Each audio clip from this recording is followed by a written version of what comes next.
નમસ્કાર દર્શક મિત્રો, આજે આપણે એક એવા દંપતીનું ઇન્ટરવ્યૂ લેવા માટે જઈ રહ્યા છે કે જેમને ત્યાં નિઃસંતાનપણું હતું, એટલે કે સંતાનની સમસ્યા હતી. લગ્નના ઘણા વર્ષો પછી એમને ત્યાં સંતાનની પ્રાપ્તિ થઈ છે. તો આપણે એમના પરિચય સાથે જ જાણીએ કે એમને કેવી રીતે રિઝલ્ટ મળ્યું. તો સૌપ્રથમ તમારો પરિચય આપજો. શું નામ છે તમારું? વિમલભાઈ ફકીરભાઈ પટેલ. વિમલભાઈ ફકીરભાઈ પટેલ. અને ગામ? ગામ બુટવાડા. ગામ બુટવાડા, તાલુકો મહુવા, જિલ્લો સુરત. તાલુકો મહુવા, જિલ્લા સુરત. બરાબર. હવે તમારે ત્યાં અત્યારે તો બહુ મોટી ખુશખબર આવી ગઈ કહેવાય. આ જે છે આ તમારા વાઈફ ને બાજુમાં બેસેલા હે? હા. શું નામ છે એમનું? તમારું નામ શું છે? બીજલબેન વિમલભાઈ પટેલ. બીજલબેન વિમલભાઈ પટેલ. હા. અત્યારે તમારા ખોડામાં બાળક છે, બરાબર ને? છોકરો છે કે છોકરી છે? છોકરી છે. બરાબર. કેટલા મહિના થયા? 1 માસ. 1 જ માસ થયો છે. હા. તો અત્યારે તો તમારા ઘરમાં કહેવાય ને કે બહુ મોટી ખુશી આવી ગઈ કહેવાય, બરાબર ને? તો મને એ સૌપ્રથમ એ જણાવો કે લગ્નના કેટલા વર્ષ પછી તમારે ત્યાં બાળક આવ્યું? લગ્નના 11 વર્ષ પછી. 11 વર્ષ પછી. એટલે લગ્ન કયા વર્ષે થયેલા? 2011 માં. 2011 માં. અત્યારે ચાલે છે 2022. બરાબર. એટલે કે 11 વર્ષ થઈ ગયા અને પછી તમને આ બાળકની પ્રાપ્તિ થઈ, બરાબર? તો કેવી રીતે તમને રિઝલ્ટ મળ્યું એ જાણવા પહેલા હું એ જાણવા માંગીશ કે જે 11 વર્ષ દરમિયાન તમે સંતાન પ્રાપ્તિ માટે ક્યાં ક્યાં સારવાર કરાવી અને કેટલો ખર્ચો કરેલો અત્યાર સુધીમાં? અત્યાર સુધીમાં ઘણી જગ્યાએ સારવાર કરાવી. બારડોલી મધરકેરમાં કરાવી, કંડેવી દમણિયા હોસ્પિટલમાં, ઉનાઈ ક્લિનિક છે એમાં કરાવી. બરાબર છે.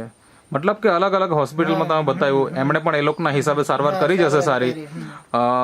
અને ત્યાં શું કહેવામાં આવ્યું કે શું ખામી છે એમ? બીજ નથી બનતું. એટલે આ બેનમાં ખામી છે એવું, બરાબર ને? માસિક પણ અનિયમિત થઈ ગયેલું. માસિક અનિયમિત હતું અને સ્ત્રી બીજ બનતું નથી. પછી શું સારવારમાં શું કર્યું? સારવારમાં એ લોકો ઇન્જેક્શન એમ તેમ આપ્યા. હા. ફરક પડ્યો પણ સંતાનની કોઈ. ઓકે. સ્ત્રી બીજ તો બનવાના શરૂ થઈ ગયું સારવાર કરાવી એટલે, પણ સંતાનની પ્રાપ્તિ જે થવી જોઈએ એ થઈ નહીં. બરાબર છે. મતલબ કે આમ 11 વર્ષ થઈ ગયા તો અત્યારે આ મતલબ 2 હોસ્પિટલ, 1 ક્લિનિક, પછી એ સિવાય કોઈ વૈદ્યની દવા? હા, વૈદ્યની દવા એમ તેમ દેશી દવા એવી લીધી પણ તેનાથી પણ કોઈ ફરક નહીં. બરાબર છે. બધું જ કરી માણસ થાકી જાય, હારી જાય, પછી એવું વિચારે કે હવે આપણે ગામની અંદર ભગત ભુવાનું પણ કરાવતા હોય તો એવા કેટલા ભગત ભુવાને તમે બતાવ્યું? જેટલી જગ્યા ગઈ તેટલી જગ્યાએ. અંદાજે કેટલાક જગ્યા ગયેલા છે? અંદાજે 20-25 જગ્યા થઈ જ જાય. શું વાત છે? 20-25? બરાબર. તો હવે આ બધું તમે ટોટલ મળીને કેટલો ખર્ચો કર્યો છે અંદાજે? અંદાજે ₹1,00,000 ઉપર જેવો ખર્ચો થઈ ગયા, થોડો કરીને. બરાબર છે. ₹1,00,000 કરતા વધારે તમે ખર્ચો કરી નાખેલો. હવે મને એ જણાવો કે આટલા બધા ખર્ચા કર્યા હોય અને જો આપણને રિઝલ્ટ નહીં મળે તો મનમાં કેવું થતું? એમ મનમાં દુઃખ થાય. નસીબ હોય કે નહીં હોય, એમ ટ્રીટમેન્ટ કરાવવા છતાં પણ આપણને રિઝલ્ટ ના મળતો હોય. બરાબર છે. અને અમારથી બીજા પાછળ જાય ક્લિનિકમાં કે દવાખાનામાં એ લોકોના કામ થઈ ગયા પણ અમારે થયેલું નહીં. ઓકે. બધાને રિઝલ્ટ મળે તો અમને કેમ નથી મળતું એમ? બરાબર છે. અને આ રીતના મતલબ તમારી સારું. હવે અત્યારે મને એ જણાવો કે એ ડોક્ટરની કે પછી આપણે જે પણ વૈદ્યની કે ભગત ભુવાનું એ તમે છોડી દીધેલું હતું કે ચાલતું જ હતું? છોડી દીધેલું. પછી કેટલા સમય છોડી દીધેલું? કયો ને. 3-4 મહિનાથી છોડી દીધેલું હતું. ઓકે. મતલબ કે ઓલરેડી તમે છોડી જ દીધેલું હતું. હવે તમે મને એ જણાવો કે ચલો આ તો તમે વાત કરી કે કઈ રીતના તમે સારવાર કરાવી, શું કરાવ્યું, પણ તમને રિઝલ્ટ નહોતું મળેલું. અત્યારે તો હાથમાં તમારે મતલબ બાળક આવી ગયું છે, તો એ રિઝલ્ટ શેના આધારે મળ્યું એ તમે થોડીક વાત કરો. શું તમે વસ્તુ વાપર્યું જેથી કરીને તમને રિઝલ્ટ અત્યારે મળી ગયું? બતાવો કઈ વસ્તુ વાપરી? નેચરામોલ દવા. હા. આ જે તમારા હાથમાં છે આ પાવડર અને આ જે કેપ્સ્યુલ છે, આ વસ્તુ તમે વાપરી. બીજું શું વાપર્યું? હા, વાંધો નહીં, તમે પકડો તો ચાલશે. આ જે બહેનો માટેનું છે નેચરામોર ફોર વુમન, અને એની સાથે સાથે આ ન્યુટ્રી લીવર અને આ જે છે વુમન વેલનેસ, આ વસ્તુ તમે વાપરી. મને એ જણાવો કે આ વસ્તુ વાપર્યાના કેટલાક દિવસમાં તમને રિઝલ્ટ મળ્યું કે કેટલા મહિના વાપરી તમે? 2 મહિના જેવી વાપરી. 2 મહિના. બરાબર.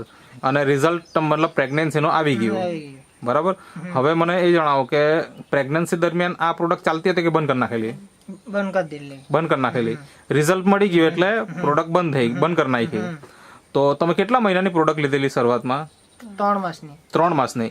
તો 2 મહિનામાં રિઝલ્ટ મળી ગયું તો 1 મહિનાની પ્રોડક્ટનું શું કર્યું પછી? 1 માસની વધેલી તો અમારે સગામાં તો એમને આવી. ઓકે, એટલે એને બી પ્રોબ્લેમ હતો. પ્રોબ્લેમ 5 વર્ષ થઈ ગયા લગ્નના અને એમને પણ સંતાન નહોતું. તો એમને આપ્યું તો એમને શું થયું પછી? એને પણ રિઝલ્ટ મળી ગયું. બરાબર છે. મતલબ કે 3 મહિનાની પ્રોડક્ટમાં 2 જણને રિઝલ્ટ મળી ગયું એમ કહેવાય. બરાબર ને? હા, તો બહુ જોરદાર રિઝલ્ટ કહેવાય. આટલા બધા મતલબ લાખ રૂપિયાનો ખર્ચો કર્યો, એની સામે આમાં તમે કેટલો ખર્ચો કર્યો એમાં? અંદાજે 14,000 જેવો. 13,300 કેટલા? ઓકે, મતલબ 13,000-14,000 ના આસપાસ તમે ખર્ચો કરેલો.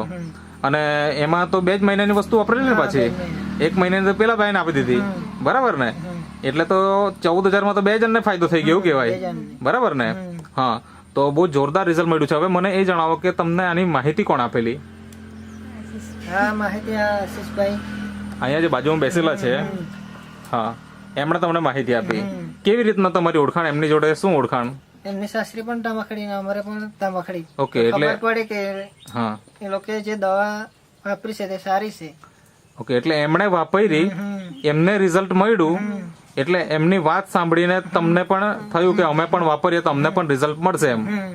લગ્ન તમારા ને એમના 1 જ વર્ષે થયેલા એવું? ઓકે, અને સાસરી બી એક જ ગામમાં, એટલે એના હિસાબે તમારી ઓળખાણ. બરાબર ને? તો શું કહેવા માંગો તમે એના વિશે? મતલબ કેવી રીતના મુલાકાત થઈને વાતચીત શું થયેલી એમ?